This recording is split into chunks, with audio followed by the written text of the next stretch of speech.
Sa ignition coil yung problema? Oo. Baka sa spark plug lang, hindi? Pinalitan ko ng spark plug, bago spark plug eh.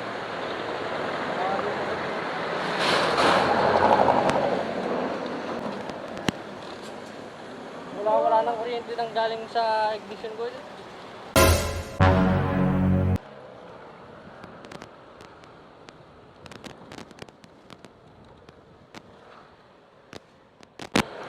Kuya, anong nangyari dyan? Saan ka pupunta? Ha? Sa?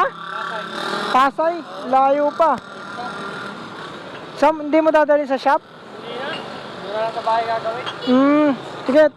Saan ba dyan, banda? Ha? Saan banda? Sige, sakay ka. Tulak kita. Suot mo kaya helmet mo.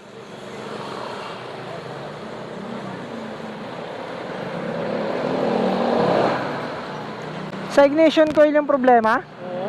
Bakit? Na-stuck kasi nagtataksir pa to kaso hindi niya pagawa at walang kaseta.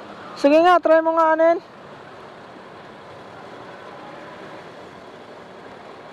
Baka sa spark plug lang, hindi? Pinalitan ko ng spark plug, bago spark plug eh.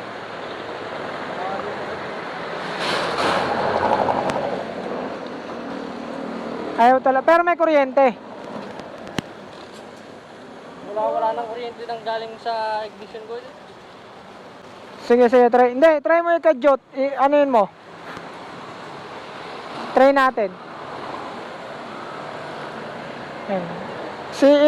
Ano mo, Tresera. Sige pa. Yan, sige. Mamaya, pag sinabi kong bitaw.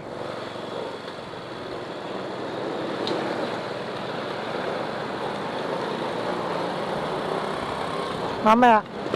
Ayan. Okay na? Sige, ingat ha, ingat. Ingat ka. Buti umandar. Ang layo pa naman daw ng uuwian ni kuya. Buti napaandar namin sa kadyot. Siguro wala lang masyadong yun. Wala lang siya masyadong puwersa sa kick. Mahina yung kompresyon. Kasi ilang beses niya kinik, nakita naman natin sa video, ay umandar talaga. Kaya trinay ko na lang na ikadyot yung motor. At yun, napaandar naman. So yun, kung hindi natin nakita si kuya at di natin hinintuan, siguro magtutulak siya hanggang Pasay daw eh. Malapit sa sa tawag nito, sa Pamakati. Pero yun, dahil mabait nga si God,